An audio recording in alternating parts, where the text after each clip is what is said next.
W tym roku weekend majowy spędziliśmy w Słowenii. Słowenia to mini kraj makrocudów. Kilkudniowy pobyt sprawił nam dużo przyjemności. Była to wędrówka od malowniczych jezior, przez tajemnicze jaskinie, majestatyczne góry, aż po ciepłe wody Adriatyku. Vogel to szczyt o wysokości 1922 metry w południowo-wschodniej części Alp Julijskich w Słowenii. Najprościej dostać się na Vogel kolejką linową, z której skorzystaliśmy. Zaraz po wyjściu z gondoli trafiliśmy na teren ośrodka narciarskiego. Był to super punkt widokowy na masyw górski i wytyczone szlaki dla narciarzy i pieszych.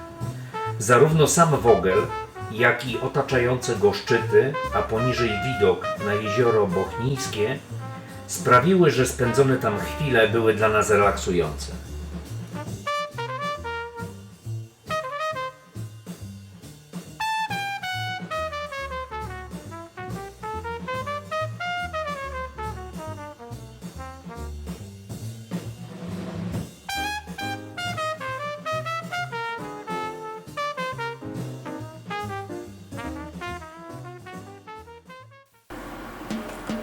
Podczas krótkiego pobytu urzekły nas wodospady Savica, które zalicza się do jednych z najpiękniejszych w Słowenii.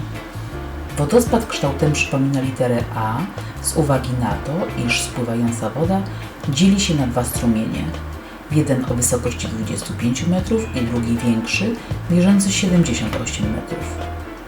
Ścieżka do tego podwójnego wodospadu prowadzi w górę przez las, częściowo po schodach, a sceneria, która otwiera się na końcu trasy, jednym słowem jest piękna. Woda tryska ze skały i wpada do turkusowej tafli wody poniżej. Ten widok oglądaliśmy z altanki zbudowanej w lesie naprzeciwko wodospadu.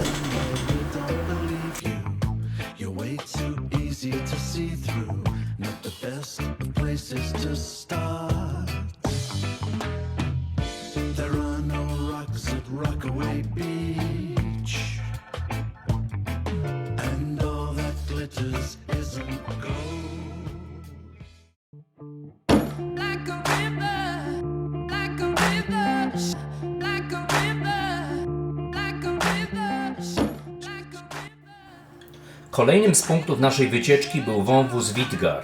To zdecydowanie atrakcja warta zobaczenia podczas pobytu w Słowenii. Dlaczego warto? Ponieważ oferuje malownicze scenerie z dziką rzeką, bujną roślinnością i skalnymi ścianami. Wąwóz nie jest długi, ale przeuroczy i leży w samym sercu Alp Julijskich. Odkryty w 1891 roku ma długość 1600 metrów i biegnie między dwoma wzgórzami – Chom i Borst. Wąwóz powstał około 10 000 lat temu, wyrzeźbiony przez rzekę Radowna, której turkusowo-szmaragdowy kolor zachwyci każdego. Spacerowaliśmy przez mostki po drewnianych kładkach nad rzeką. Raz wzdłuż jednej ściany wąwozu, by po chwili przeciąć Radownę i przykleić się do ściany po drugiej stronie rzeki. Radowna to wciąż rwąca rzeka, która wygląda jakby właśnie wybiła z ogromnego podziemnego źródła.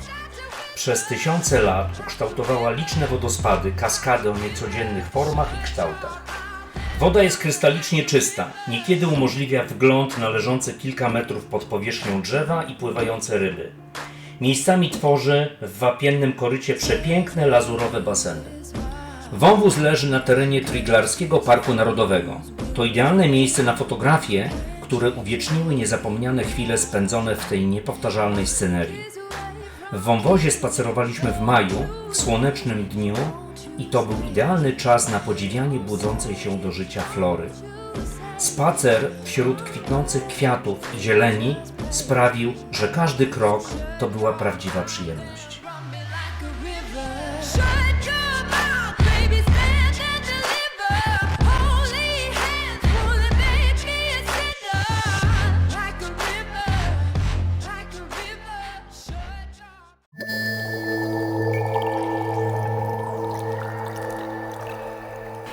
W jaskini Postojna można było poczuć magię podziemnego świata.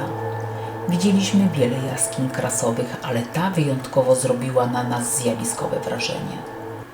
Podczas wycieczki po 24-kilometrowym systemie jaskiń część trasy, to jest około 5 km dostępnej dla turystów, w asyście przewodników chodziliśmy pieszo i jeździliśmy podziemną kolejką. Magiczne głębiny to bajkowy świat rycerskich legend. Jaskinia Postojna jest jednym z wielu przykładów form krasowych powstałych w wyniku działania wody zawierającej rozpuszczony węglan wapnia. W trakcie zwiedzania zobaczyliśmy wyjątkowe nacieki skalne. Stalaktyty powstały w postaci sopli. Stalagmity narastające ku górze. Stalagnaty powstałe przez połączenie stalagmitu ze stalaktytem. Drapienie powstałe przez połączenie ze sobą stalaktytów. Kolumny tworzące pionowe formacje. Kurtyny skalne tworzące się na ścianach oraz jeziorka, które przyczyniają się do powstania i rozwoju form krasowych. Podziwialiśmy rozległe sale, w których były różnorodne formacje naciekowe. Symbolem jaskini Postojna jest wyjątkowy śnieżno-biały stalagmit o nazwie brylant, który ma 5 metrów wysokości. Tuż obok niego znajduje się pięknie wyżłobiona kolumna. W jaskini panuje stała temperatura około 8 stopni. I jeszcze ciekawostka, jedną z atrakcji jest występowanie w tej jaskini bezokiego płaza ogoniastego, tak zwanego odmieńca. Żyje on w podziemnych wodach, a w trakcie zwiedzania można go było zobaczyć w specjalnym akwarium. Odmieniec jaskiniowy mierzy od 25 do 35 cm. Jego pożywienie stanowią skorupiaki, robaki, ślimaki i inne wodne bezkręgowce. Zwierzęta te żyją nawet 100 lat, a bez pożywienia są w stanie przeżyć kilkadziesiąt miesięcy. Ponoć mieszkańcy okolic Postojna wierzyli, że kiedyś w jaskini żył smok, a te dziwne białe stworzenia to jego potomstwo. W pobliżu jaskini Postojna znajduje się zamek Prediana. To największy na świecie zamek jaskiniowy. 4-piętrowy, wbudowany pod 100-metrową pionową skałą. Niestety zamku nie zwiedziliśmy, ale zdjęcia przed robią wrażenie.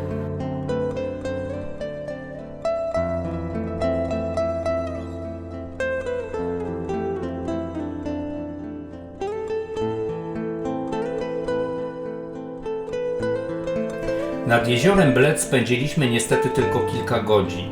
To zdecydowanie za mało na penetrację tego urokliwego miejsca. Jezioro widzieliśmy w 2 odsłonach.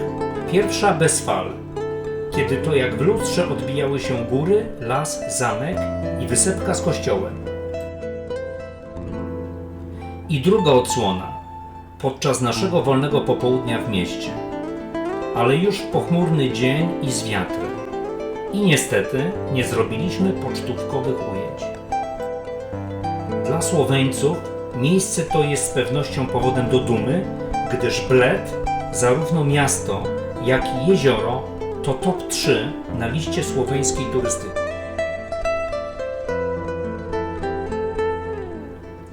Patrząc na jezioro, nasz wzrok skupił się na wysepce. Zielona, pokryta drzewami i krzewami, skrywa dzwonnicę i kościółek. O wyspie istnieje kilka legend. Otóż przed czasami chrześcijaństwa była tu słoweńska świątynia na cześć bogini o imieniu Żywa, patronki miłości. Po przyjęciu chrześcijaństwa kapliczka otrzymała imię Maryi. Schody do kapliczki mają 99 stopni. Uważa się, że młodym parom przyniesie szczęście, jeśli przed ceremonią ślubną pan młody wniesie na rękach przyszłą żonę do kapliczki, co jest niemałym wyzwaniem.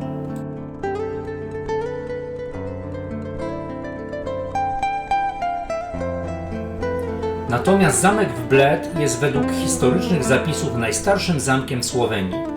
Zbudowany jest na skale wznoszącej się 130 metrów nad poziomem morza. Pierwszy zapis na jego temat pochodzi z 1011 roku. Istnieje też legenda o wdowie Poliksenii, właścicielce zamku z 1500 roku, która jako pamiątkę po mężu kazała odlać ze złota i srebra dzwon do kaplicy na Wysepce. Niestety, podczas transportu rozpętała się burza i przewoźnicy z łódką i dzwonem zatonęli. Dzwon ugrzązł na dnie. W niektórych wersjach legendy mówi się, że kiedy nocami szaleje wiatr, to do dnia dzisiejszego słychać jego głos z głębin jeziora.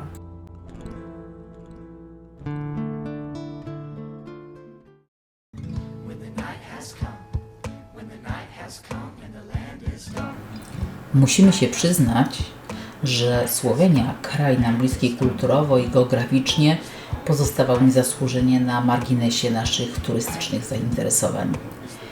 Zazwyczaj przejeżdżaliśmy przez nią tranzytem, by dotrzeć nad morze do Chorwacji.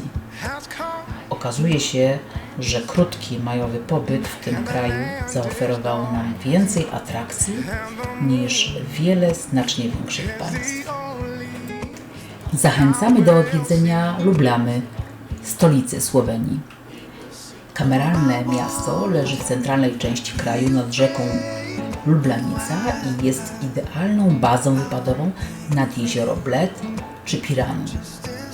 Nazwa stolicy oznacza kochany.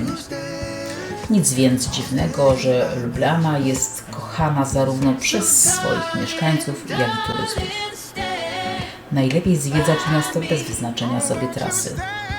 Centrum jest piękne i każda uliczka zachwyca. Jednakże miejsca, które warto zobaczyć, żeby móc powiedzieć, że byliśmy w stolicy, to z pewnością m.in. główny plac Preserna, Potrójny Most, Targ Lubliański, Katedra Świętego Mikołaja, Smoczy Most i Park Tiroli.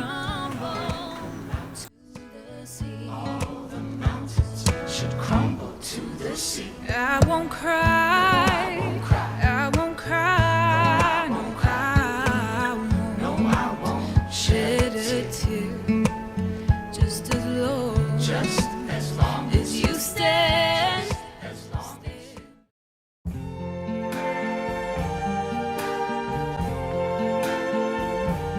I see trees of green, red roses too. I see them bloom for me and you, and I think to myself, what a wonderful world.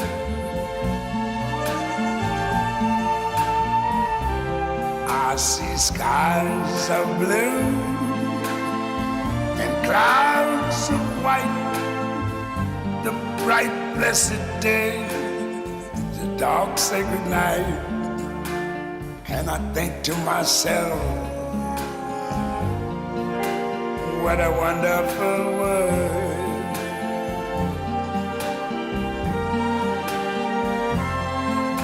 The colors of the rainbow, so pretty in the sky, are also on the faces of people going by. I see friends shaking hands, saying, how do you do? They're really saying, I love you. I hear babies cry, I watch them grow. They learn much more than I never knew.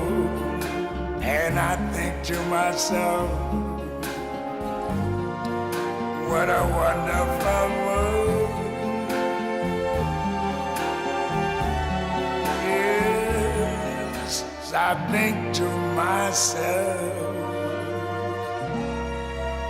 what a wonderful